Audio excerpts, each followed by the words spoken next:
एके दिवशी गावात नवल वर्तले. बाबू शेळकेच्या शेतात एक भोक उगवले. हा बाबू म्हणजे तद्दन रड्या माणूस. पृथ्वीवरचे सर्व मानव रडेच. जगी ह्या घास रड्यांचा पसारा माजला सारा. बाबूची देवाकडे एकच कंप्लेन, बाकी सगळे श्रीमंतीत लोळतायत, मी मात्र गरीब का? तर त्या रात्री हायपर स्पेसमधून प्रवास करणाऱ्या कुणा यक्स एलियनने बाबूचे रुदन ऐकले आणि तो स्वतःशीच हसला. याक्सिन बाजूच्या सीटवर बसली होती. काय रे, आज लई हसतो आहेस? यक्सने आपला हेडफोन तिला दिला. तूच एक. मुझको भी तो लिफ्ट करा दो, अब सुनिये बाबू रडवेल्याने गाया एक रडगाणं.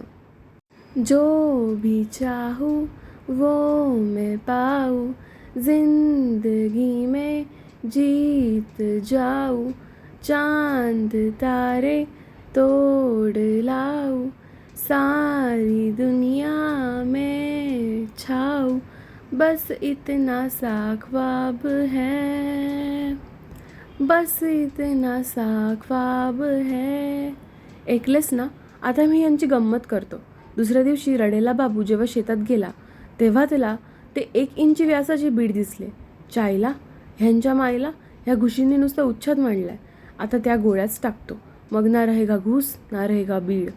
बाबू असे निश्चय रोज करतो, पण अजूनपर्यंत एकदाही त्याने एकही निश्चयकृतीत उतरवलेलं नाहीये. दिवसभराच्या रडग्यात बाबू ते बीड विसरून गेला. दुसऱ्या दिवशी ते बीड 2 इंच झाले. बाबू जेव्हा खडबडून जागा झाला तेव्हा ते बीड चक्क 2 फूट व्यासाचे झाले होते. आता ते बीड राहिले नव्हते, तर विवर झाले होते. आता मात्र बाबू जाम टरकला. हे म्हणजे त्याने आपल्या गड्याला बोलवले, फावडे आणि घमेले घेतले, धोतराचा काचा मारला आणि माती आणि दगड विवरात सारायला लागला. किती वेळ हा प्रकार चालला होता देव जाणे. एकदम बाबूच्या लक्षात आले, वढ्याला माती शिल्लक राहिली नव्हती. त्याने एक विवराच्या नावाने शिवी हासडली. त्याबरोबर चमत्कार झाला. विवराचा व्यास एकदम वाढला. बाबू जरा लांब उभा होता म्हणून वाचला, नाहीतर त्या विवराने त्याला गिळलंच असते. जणू शिवी दिली त्याचा विवराला राग आला असावा. विवर आता 6 फुटाचे झाले होते. बापरे. बाबू जो पळत सुटला तो थेट चावडीसमोर येऊन छाती पिटून बोंबलायला लागला. अरे बाब्या चूप, तालुक्याहून साहेब लोक आलीत, काय म्हणतील? बाबू वरमून म्हणाला, सरपंचानू माझ्या शेतात आक्रीत झालाय, त्याला थांबवा नाहीतर सगळा गाव घशात घेईल. सरपंचाला आधी वाटलं की बाबूला लागीर झालं. आधी वाटलं साडींदारचे धावरे असेल, नाहीतर कोल्ह्या कुत्र्यांनी केलेलं विवर असेल. पण त्याने सांगितलेलं ऐकल्यावर ते म्हणाले, कुछ तो है. मग सगळे लटांबर निघाले बाबूच्या शेताकडे. ते छिद्रभोग बीड विवर बघून सरपंच पण हादरले. बाप्पा, हे काय नवीन? आधी काय कमी लफडी आहेत गावात, त्यातही भर. त्यांनी ताबडतोब 5-6 गडी बोलावले आणि कामाला सुरुवात केली. सरपंच तसे हुशार म्हणून तर सरपंच झाले नाही. त्याला समजायला वेळ लागला नाही. दगडमाती गोटे खाऊन विवर अजूनच गबरू होत चालले होते. हा काही इलाज नाही. रात्री चावडीवर सर्वे पंचांची मीटिंग झाली. ही एक मीटिंग अशी झाली की सगळ्यांचे एकमत झाले. गावाच्या इतिहासात हे पहिल्यांदाच झाले होते. हे विवराचे प्रकरण म्हणजे त्याला पावरबाज देवऋषीच पाहिजे असे एक मताचे ठरले. मग पल्ल्याड गावाच्या देवऋषीला बोलावलं गेलं. येताना तो सगळी सामग्री घेऊनच आला. विवराच्या समोर त्याने आपला दरबार थाटला. 1 कवटी 2 हळकं मांडली होती. कवटीच्या कपड्याला कुंकवाचा मळवट भरला होता. कवटी दात विचकून खदाखदा हसत होती असा भास होत होता. त्याने एका पायावर उभ्या उभ्या मंत्रतंत्र जप सुरू केला. 52 वीर 36 जंजीर आग्या वेताळ मसन्या वीर, ओम नमो आदेश गुरुजी को आदेश, ओम अरे अरे अंजनी कुमारा मार मार, जाल जाल कोट कोट, बंद बंद, पूर्व बंद, पश्चिम बंद, उत्तर बंद, आकाश बंद, पाताल बंद, तीनों ताले के देव बंद, गुरु की शक्ति मेरी शक्ति, खुले मंत्र ईश्वरी वाचा, ओम नमो आदेश गुरु की शिवाय, 4 चक्र हनुमंत वीर, 12 चक्र नारसिंह वीर, 2 चक्र आगिया बेताल, मुख बंगले हिंगताल, पीठ पाछे छत्र छत्रपाल, मस्तकी चंद्रसूर्य, सारथी जो कोई हमें मार मार करता सो हमारे डावे पाव पड़ता, भूतपतित दृष्ट मूठ बंध तापति जारी, टोना टोना चेटा चेटी, जो कोई हमें करे उसको उस पर पड़े उलट, भी पलट काया कोरक कहे इस पिंड का रक्षा, पालवीर हनुमंत राखे मेरी भगत, गुरु की सगत, पूर्व मंत्र ईश्वरी वाचा. असे अनेक मंत्र म्हटले गेले. शेवटी एक कोंबडी कापून आत टाकली गेली. अर्ध्या तासाने विवरातून ढेकर ऐकू आला. शेवटी सर्व गावकऱ्यांनी गाऱ्हाणे म्हटले, हे 12 गावच्या, 12 वेशीच्या, 12 बावडीच्या, 12 नाक्याच्या, 12 गल्लीच्या, 12 शहराच्या देवा महाराजा, होय महाराजा. आजी तुमची पूजा सगळे पोराटोरा म्हातारे कोतारे मिळान साजारो करतात. त्यांचं तू नेहमी सांभाळ कर आणि जी काही इडापिडा वाकडा नागडा असताना दूर कर रे महाराजा. होय महाराजा. कोणी काय कोणावर वाकडा नागडा केला असता तर ता बाहेरच्या बाहेर निघान जाऊ दे रे महाराजा. होय महाराजा. कोणाक पोर होत नसात तर त्यात पोर होऊ दे. कामधंद्यात सर्वांना का यश दे. पोराटोराक शिक्षणात यश दे. कोणाचं लग्न जुळत नसात तर त्या तुझ्या कृपेनं जन्म दे. एकाचे दोन, दोनाचे चार होऊन दे रे महाराजा. होय महाराजा. ह्या बघा देवक, मी नारळ देऊन सगळ्यांच्या वतीने घराणा घातलाय. चला आता सगळ्यांनी पाय पडा. अशा प्रकारे सर्व विधी यथासांग पार पडले. गावात भूतांची काही कमी नव्हती. आधीच पंचक्रोशीत 17 भूतांची नोंद होती. वेळात वेताळ, ब्रह्मराक्षस, संबंध, देवचार, मुंजा, खवीस, गिऱ्हा, चेटकीन, झोटिंग, वीर, वायंग्या, म्हसोबा, जखीन, लावसट, हडळ, डाकीन, चकवा आणि आता 18 नंबरवर विपरीत नावाचे भूत आले. हे म्हणे पाताळात वास करते आणि रागावले की जामीन फाडून बाहेर येते. विहीर खणायच्या आधी किंवा बोर खेळायच्या आधी ह्याला शांत करायला पाहिजे. नाहीतर एनिवे सगळ्यात पटले की हे विवर एक जागृत देवस्थान आहे.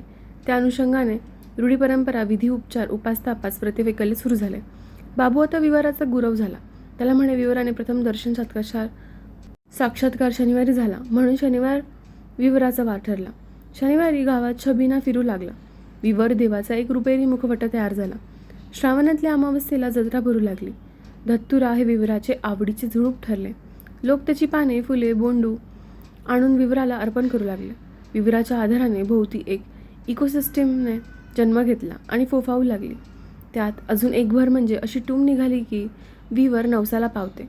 लोक आपापल्या इच्छा कागदावर लिहून त्या चिठ्ठ्या विवरात सोडून द्यायला लागले.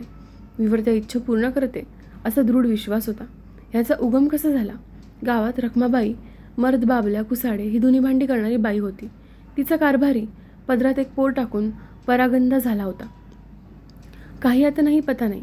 तिच्या तिसरीतल्या मुलाने बापास एक पत्र लिहून विवरात सोडले. आणि काय आश्चर्य, बाबल्या कुसाडे गावात हजर झाला. पंचासमक्ष त्याने स्वतःच्या थोबाडीत मारून घेतल्या, दंडवत घातले आणि माफी मागितली. ही बातमी वणव्यागत चौफेर झाली. मग काय, जो तो उठसूट विवरात इच्छापत्र टाकू लागले. अजून एक, विवराच्या परिसरात दगडावर कोरलेले एक सतीचे शिल्प दिसे. जसे गावाच्या बाहेर विरगळ असतात तसेच ते सती शिळा. ही शिळा गण्या आणि सुशी ह्या जोडप्या संबंधात त्यांच्या स्मरणार्थ अर्पित केली गेली आहे. गण्या आणि सुशी ह्यांचे प्रेमसंबंध होते. त्यांना एकमेकांशी लग्न करायचे होते. पण ह्या लग्नाला दोन्ही कुटुंबांचा विरोध होता. कारण तेच नेहमीचे, जात आडवी आली. बिचारे दोघेही एकमेकांसाठी झुरू लागले. ह्या पोथीत प्रेम प्रकरणावर चर्चा करणे योग्य नाही म्हणून जास्त लिहिणार नाही. फक्त एवढेच लिहितो. अखेर एके दिवशी त्यांनी एकत्र येऊन जोडीने विवराची मनोभावे प्रार्थना केली, प्रदक्षिणा घातली आणि एकमेकांचा हात धरून जय देवा विवर देवा, आता तूच आम्हासी तार तसे म्हणून विवरात उडी घालली. विवराने एक उसासा टाकला. सगळीकडे आरडा झाला. पण त्यांना वाचवायचे तर वाचवणार कोण आणि कसे? गावात ह्यावर बरीच वादावादी झाली. नवतरुणांची मते तीव्र होती. ह्या प्रक्षुब्ध तरुणांनी एकत्र येऊन जातपात तोड मंडळाची स्थापना केली. नंतर सर्वे हा प्रसंग नेहमीप्रमाणे विसरून गेले. विवराने ह्या बाबतीत काय करावे, काय केले सांगतो. एके दिवशी सरपंच तालुक्याला बियाणे आणि खतासाठी BDOला भेटायला गेले असता अचानक गण्या आणि सुशी त्यांच्या दृष्टीस पडले. तसे क्षणार्धात नाहीसे पण झाले. आता हा भ्रम होता की खरेच होते हे एका विवरालाच माहीत. पण जेव्हा सरपंचांनी गावात येऊन पंचायतीत कथाकथन केले त्यावेळी सर्वांनीच त्यावर विश्वास ठेवला. अखेर विवर है तो मुमकिन है. त्यानंतरही तालुक्यात जा ये करणाऱ्या बऱ्याच लोकांना त्याचे दर्शन घडले. पण नेमका ठावठिकाणा कुणालाही लागलेला नाही. हल्ली त्यांचे दर्शन करण्याचे भाग्य लाभलेले लोक सांगतात की ते आता वृद्धत्वाकडे झुकायला लागले आहेत. असो, ही कथा गाथा विवारती च्या पोथीमध्ये समग्र वाचा. हा संपूर्ण लेख विवर देवस्थानाचे पीठाधीश स्वामी महाराज आहेत त्यांच्या आज्ञेने आणि कृपेने लिहिला गेला आहे. तो केवळ ह्याच करता की ह्या देवस्थानाची माहिती सामान्य जनापर्यंत पोचावी. त्या पोथीच्या आधारे लिहिला गेला आहे. ही पोथी केवळ 7 आण्यात पुण्यात हेर्लेकर बुक डेपोमध्ये मिळेल. पोस्टाने मागवता येईल. टपाल हंशील अलाहिदा पडेल. विवरार्पणामस्तू अध्याय 1 इथे संपतो. अशाच छान छान कथा ऐकण्यासाठी लाईक, शेअर आणि सबस्क्राईब करा आणि व्हिडिओ कसा वाटला हे नक्की कमेंट करून सांगा. धन्यवाद.